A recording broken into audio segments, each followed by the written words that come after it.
last time out for the year. See what happens. Well, maybe, unless I can talk wifey over there and let me go again. But went at 773 last time with that primary tube coming off, so we got that fixed, hoping to duplicate our 116 60-foot time, and I threw a bit more power in everywhere else. Plan today is to go as fast as we can, basically max the fuel system out. We were 92% injector duty, so we don't have a lot of room there, but I can bring the power in a touch sooner, which I just threw a tune-up in it that will do that. So, gonna get on the run. They'll let anybody in here, even Mopar guys. It's pretty crazy.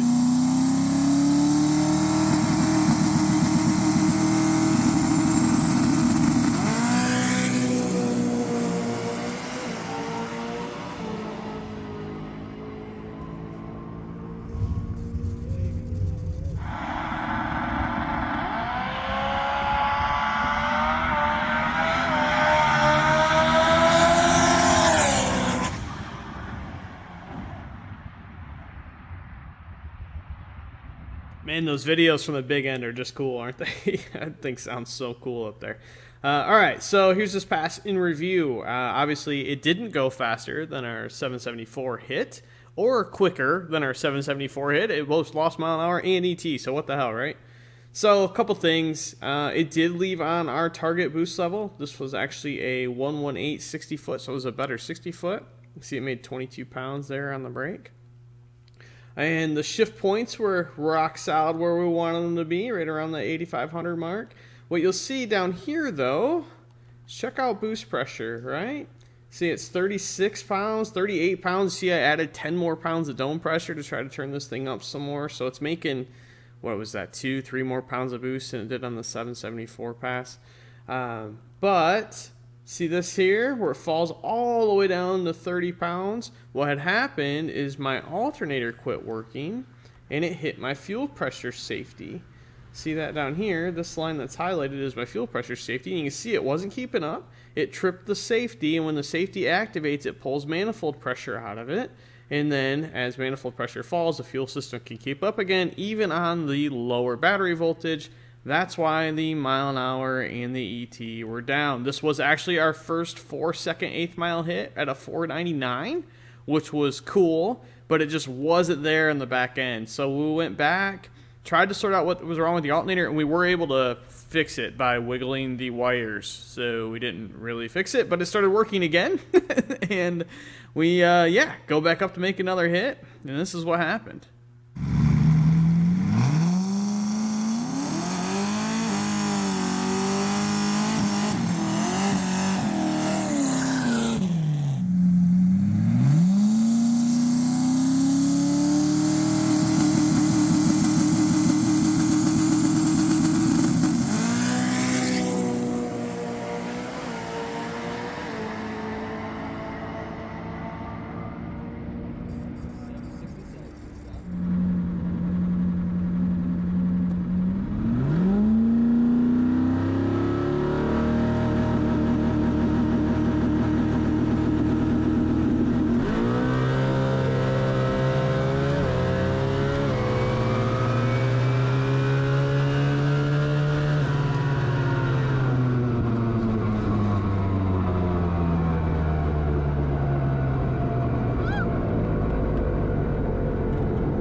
Yes. After I pull the data out of it. I thought that was going to be an 8-mile hit. Nope.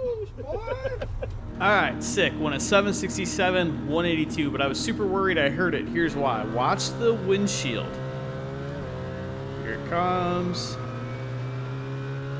Right there. The fog all over the windshield right as I go through the traps. That is like indicative of it hurt a head gasket or hurt something to the engine. Now let's go through the data and I'll show you what actually happened. Alright, so basically what happened is that was the first time the wastegate opened. There was fog on the windshield because the header collects a lot of moisture and the wastegate's kind of on its own leg. That's a low spot in the header, so some water can actually settle in there and then it doesn't evacuate it until the gate opens. And that was the first time the wastegate opened. The whole pass was right before the trap. So to say the turbochargers like out of steam is an understatement. So check this out. We had 85 pounds of dome pressure on it. And I basically put that number in there because I knew we were close to being out, and I just wanted to see what the thing would make.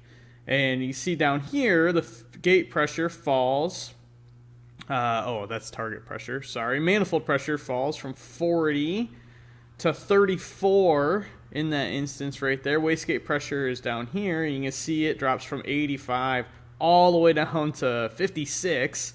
Now, the reason it did that was because, yet again, the alternator quit working. My wiggling the wire repair was obviously temporary. So anyway, a couple things to note here. It made 40 pounds of boost, which is a lot, but the mile an hour didn't change much from when it only had, it had 36 in it when we went 774. Now, the reason that is because the turbocharger is so maxed out, the VE is actually going the wrong way. So check this out down here, and I can kind of explain that a little bit better. So you can see in these lower gears, check out the fuel trim, right? It's pulling 2% up there. It's also only making 36 pounds. We're at 8,000 RPM, right? 36 pounds of boost, 8,000 RPM. It's pulling 2%. So this thing has the same VE value there as it does at 40 pounds. It's literally one cell over the way I have the fueling set up. You can see when you get in the high gear at 8,000, which is down here a little ways, 39 pounds of boost, it's pulling 8% of fuel to reach its fuel target. It is literally maxed out the O2 fuel trim. The other thing you'll notice here is before, when we were 34, 35 pounds of boost, this was up in the 76, 77% area for engine pressure ratio. Right? Now we're all the way down to 70%, and it actually, as RPM comes up, back pressure goes up, it falls all the way down to 68%. So we're literally losing VE because the exhaust manifold pressure is going up faster than the intake manifold pressure is going up. I can show you that too. I'll put exhaust manifold pressure here. So check this out. So to make 40 pounds of boost, we're making 65 pounds of back pressure. So this thing's forced inductions S494. It's a S400 chassis, BorgWarner S400 chassis, 94 millimeter charger, and it is just tapped, man. That is just literally all it will make. So the fog that made me super nervous at the end of it was just the wastegate opening, which is crazy to think that I literally could have just ran the whole car without a wastegate on it. Imagine the money that would have saved me and a little bit of weight. It also shows me that I can pull a little bit of fuel out of this thing up there, and there's probably some power to be had in that a little bit. But anyway, yeah, super stoked about that. Charger's maxed out. Car's 3,900 pounds, went 767, 182 mile an hour. That's somewhere in the mid 1,800 horsepower area, flywheel area. So yeah, super stoked. All right, guys, so what's that mean for next year, right? We've accomplished our goals this year. Our goals were to break the stock engine record beginning of the year. We did that with that 826, 165 pass, and then build that new engine, put it in the half-mile stuff for my wife to drive it in the half to go 200 in the half. We went 203. The only other goal I had was to go sevens, and we cleared that by a long shot going 767. So definitely stoked. I don't know if we're going to quarter-mile race this car a ton next year. It is, after all, only an 850 cert chassis. So it's getting a little on the edge of what I'm comfortable with at the drag strip. The half-mile stuff, I think, is going to be more of our focus. We might even do a little bit of eighth-mile no prep next year, but that's it for this season with this thing. I've got a handful of things we're going to change over the winter. Those things including brakes, possibly adding some ride height sensors, maybe doing a little bit of aero work, but nothing too serious. So I'll keep you guys updated through the winter when we do this. The big thing we're going to be looking forward to, or that you guys should be looking forward to, is this other car. Check this thing out. This thing's been sitting in the background of these videos since I've been doing them. It's a project I started on forever ago, and I just haven't finished it. So I might dive into this thing here in a few weeks, get the chassis side of it done. I've got a billet Coyote to go in it. So if we went 760s, right, with a cast block, 3,900 pound car, imagine what we can go in something that weighs 2,400 pounds with a billet Coyote in it. That might be our plan, so stay tuned, check it out.